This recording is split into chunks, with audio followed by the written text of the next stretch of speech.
Ассалаумағалейкум, жаңа Қазақстан Байгам Темірбеков арнасына қош келдіңіздер достар. Видеоны бастамас бұрын міндетті түрде лайк басып және маған тіркелуді ұмытпаймыз.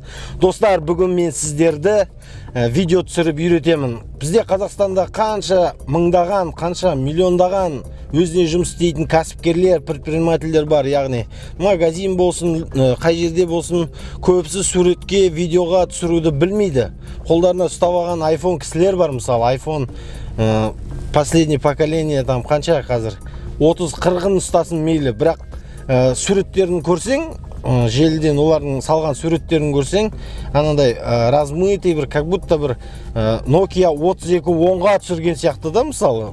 Өйткені ол адамдар телефонды, яғни телефонды қолдану білмейді. Мәселе айфонда емес, қандай телефон болсын, простой телефон болсын, оған жақсы түсіруге болады, достар. Соны мен сіздерге тегін үйретемін қолдан келгенше.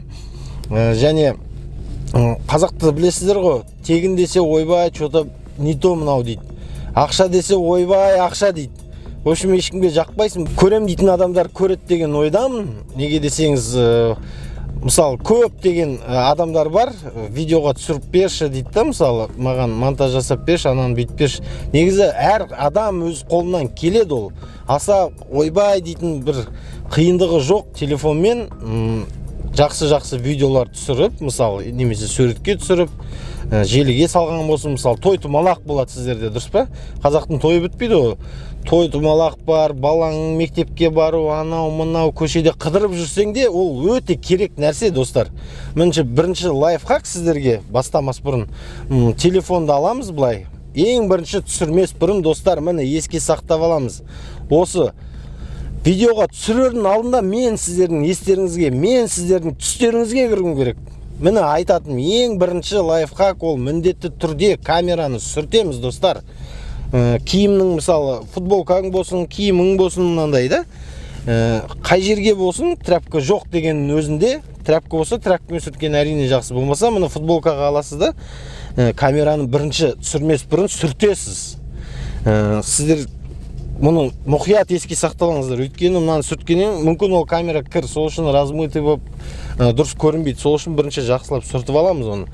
Ең бірінші сүртіп аламыз, және видеоға түсірген кезде жаңа шортс, тағы да қандай соцсеттер бар ғой, жаңа TikTok болсын, білмеймін енді, көп соцсеттерде мысалы адамдар былай түсіреді. Былай түсірген желательно керек емес, шортсқа болса жарайды болады. Міндетті түрде телефонды былай ұстаймыз, достар, түсірмес бұрын. Осылай ұстап түсірген дұрыс. Мына жақтың сүрттіңіз и осылай бастайсыз, сүртесіз. Сүртесіз, камераңызды қосасыз және осылай түсесіз. Бүйтіп қолды дірілдетуге болмайды. Түсірген кезде жақсылап камераны былай ұстап алуға да болмайды, міне. Жақсылап ұстаймыз телефонды, камераны жаппаймыз, камераны қосамыз және осылай түсіреміз, достар. Горизонтально түсірген дұрыс. Өйткені бұл жерде жақсы картина аласыздар, осылай түсірсеңіздер. Фотоға түсірсеңіз, пожалуйста, түсіре беріңіз. Фотоға түсірердің алдында да міндетті түрде камераны сүртеміз және әр қайсысында телефонда свет, треугольник экспозиции деген бар, енді миларыңызды ашып қойын. Ол мысалы жарықты көбірек қылатын жерлер бар, жарықты төмендететін жерлер бар. Оны мида ашып қойын, оны о жағынан жай қарапайым тілмен қарапайым түсіруді үйретем, достар. Және ары қарай мен сіздерге телефонда көрсетемін оны. Телефонмен сіздерге көрсетемін, монтажымды жасаймын, монтаж жасағанды да көрсетемін. Ары қарай көреміз, достар. Видео ұнап жатса міндетті түрде лайк басып, және тіркелу батырмасын басып кетеміз, достар. Өйткені бұл еріккен адам деп айтатын шығар енді. Мен адамға көмегім тиген сайын сіздерден де сондай, яғни мен сіздерге көмектессем, сіздер де маған көмек ретінде тіркеліп кетсеңіздер, мен үшін ол мотивация, достар. Қарапайым түсіруді үйретемін сіздерге, достар. Тегін, ақша да керек емес. Тегін, қарапайым, жақсы картинка алып түсіретіндей және монтаж жасатындай бір сабақ өткіземін, достар. Мынаны түсіруге деген мүмкін біреуге керек дүние шығар. Яғни экраннан не істеп отқаныңда ары қарай түсіре беруге болады. Мысалы, достар, міне айфонда былай басасыздар төмен қарай, міне қызыл жанып өшіп тұр ғой, соны басқан кезде міне запись экрана жүріп жатыр қазір, яғни. Және видео түсірдік делік, бағанағы айтқандай, мен айтқандай видео түсірдік делік. Енді бізде қандай монтаж жасайтын программалар бар. Айфонда iMovie деген өзінің программасы бар, өте керемет, водяной знак, яғни мен iMovie-мін деп бұлшитып жазып қоймайды ол жерде. Яғни сол жерден монтаж жасаған өте удобно. Сосын басқа телефондар, смартфондар болатын болса, CapCut деген бар, Videolip, ол тоже айфонда ғана. CapCut деген бар, мынау Videolip, сосын енді білесіздер ғой, монтаж жасайтын көп программалар бар. Любой бәрі бір-біріне ұқсайды, негізі монтаж жасау қиын емес. Енді мысалы қазір мен сіздерге жарайды өзім iMovie-да көрсетейін делік. Мысалы мынау так, новый проект дейміз мына жерден начать. Фильм дегенді басамыз мына жерде. Фильмді басамыз, және материал керек бізге де. Материалды біз қайдан аламыз? Материалды біз өзіміздің телефоннан аламыз. Бұрынғы суреттерден мен мысалы қазір алайын сіздерге. И бәріміз бірге сода монтаж жасайық. Мысалы мұны балалармен қыдырған кезде мынаны алдым. Үш видеоны сіздерде мысалы қыдыруға бардыңыздар бір жерге, сіздерге видео жасау керек. Осыны басамыз, яғни үшеуі көріп тұрсыздар ғой мынаны. Мынаны басамыз. Балалардың қыдырып жүргені. Яғни керек емес жерден кесу керек болса, мысалы видеоның үстін басасыз и артқа тартасыз, кішкене тартқан кезде міне кесіліп жатыр, байқадыңыздар ма? Хоп, артқа. Енді осы видеоны мысалы жылдам қылып жіберуге болады. Жылдам қылуға болады, немесе ақырын қылуға болады. Міне мынада осы батырманы бассаңыз, ол ақырын жүреді видеода. Көрдіңіз ғой? Сосын енді музыка қосу деген проблема емес бұл жерде. Яғни кесіп, ана жерден кесіп, медленный болса медленный, жылдамырақ болса жылдамырақ қойдыңыз делік. Сосын керек арасынан кесу керек, текст жазу керек болса, мысалы төбесін басасыз да, текст деген батырманы басасыз. Сол жерде правитті басасыз. Тегін курс деп жазып қойын, тегін курс. Дайын дегенді басамыз, міне, көрдіңіздер ғой. Тегін курс. Яғни сіздер айландта жүрмін деген сияқты неше түрлі нәрсе істеуге болады. Және міне осы жерде мысалы тағы не істеуге болады? Фильтр қоюға болады, мысалы басқаша қылып. Неше түрлі фильтрлерді қоюға болады. Немесе тағы да қандай кесу керек болады, мысалы. Кесу керек болса, мына жерден разделить дегенді баса саласыз, шек. Ол басқаша болып қалады, басқа видео болып кетеді, көрдіңіз бе? Содан кейін тағы да не істеуге болады? Мысалы, кестік. Енді музыка қосайық, достар, скажем. Бірақ мен қоса алмаймын енді, өйткені авторский права деген болады, достар, білесіздер ма? Инстаграмда оған көп не қылмайды, бірақ TikTok арнасында, YouTube'да біреудің әндерін қолдануға болмайды. Қолдануға болады, бірақ авторский праваны бұзады. Сол себепті естеріңізде болсын, авторский праваны құртпаушы үшін мен YouTube'қа салам, өйткені маған керек қой енді. Мен музыка қоспаймын, мен жай дауыс қосайын, наложение голоса дейді міне. Записьті бастаймыз кеттік. Ассалаумағалейкум, достар, тегін курс, мен сіздерге видео жасауды үйретемін деймін, мысалы. Стоп. Енді осыны тыңдап көрейік. Ассалаумағалейкум, достар, тегін курс, мен сіздерге видео жасауды үйретемін деймін. Мысалы, мына видеода сіз тек қана музыкамен жасайсыз бір нәрсе, музыканы дауысын мүлдем өшіріп тастасаңыз болады. Мысалы, мына дауыс енді жоқ болып кетті. Ассалаумағалейкум, достар, тегін курс, мен сіздерге видео жасауды үйретемін деймін, мысалы. Көрдіңіздер ғой? Жылдамдық. Яғни мені енді осылай істей салайын, кішірек қып. Так, мына жігітті мынаны удалить ететін басаңыз, мысалы удалить ететін басаңыз, қайшының суретін басасыз да удалить дегенді басасыз болды. Бұны көріңіз. Осылай. Негіз музыкада қойып бере аламын бұл жерге, бірақ көріп тұрсыздар ғой, болмайды, маған болмайды өйткені ютубқа.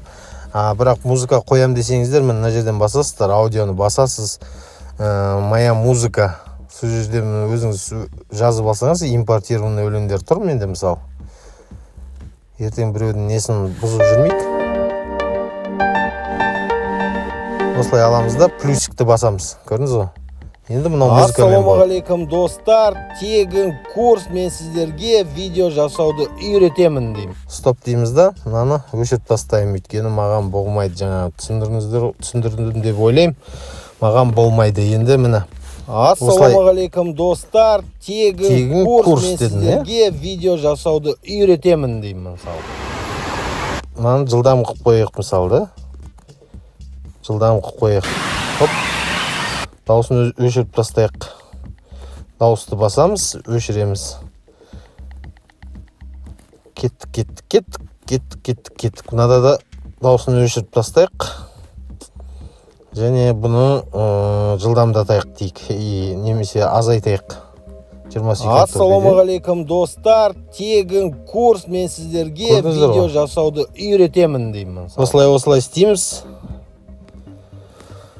Көрдіңіз ғой, осындай видео. Енді осыны экспорт қыл үшін готово. Готово батырмасын басамыз, новый батырманы басамыз, және сохранить видео десеңіз, сохранить видео.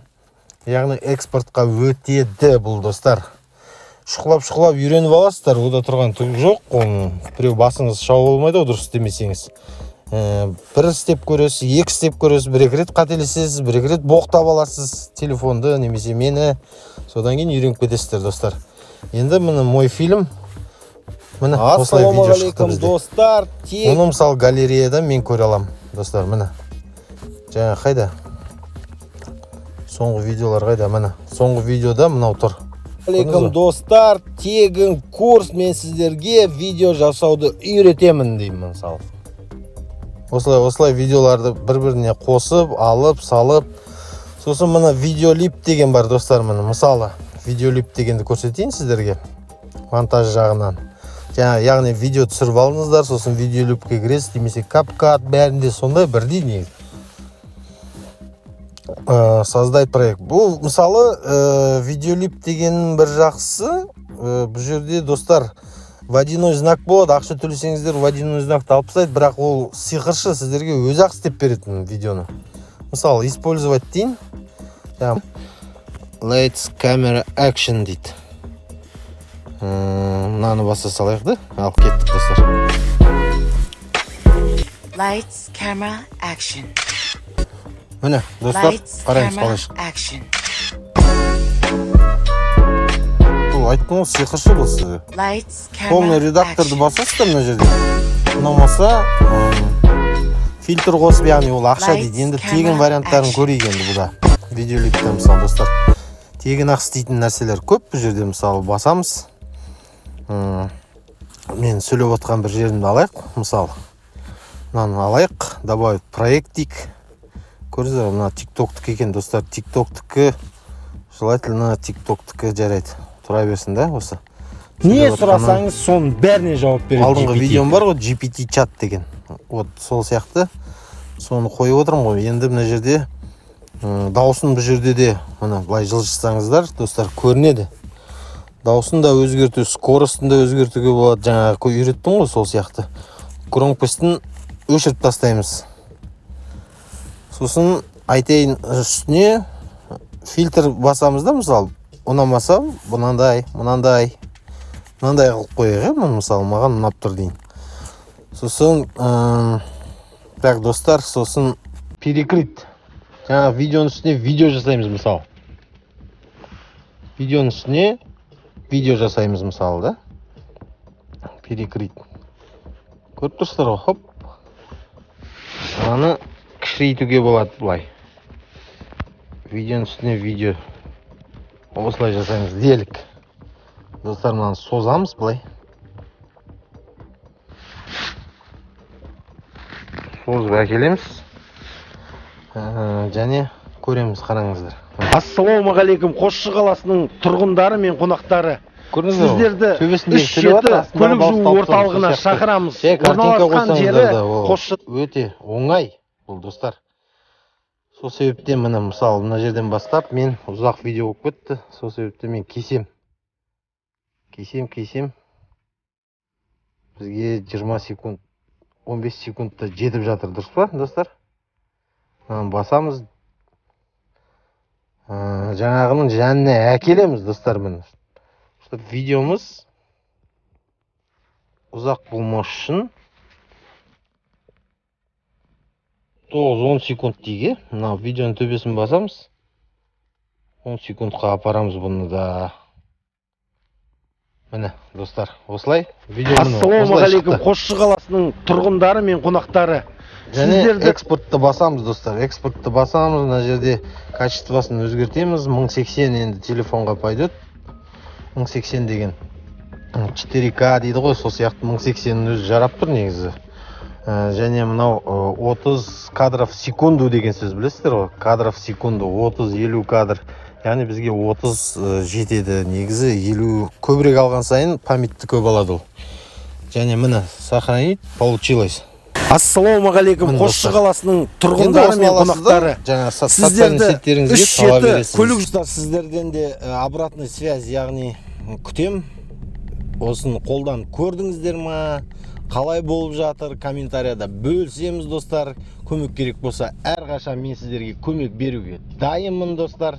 Видео ұнаса, достар, лайк басып, комментария жазып, және маған тіркелуді ұмытпаймыз, достар. Біз жаңа Қазақстанды бірге дамытуымыз керек. Бәріміз бірге дамуымыз керек. Естеріңізде болсын, достар. Кеттік. Жаңа Қазақстан ғалыммен.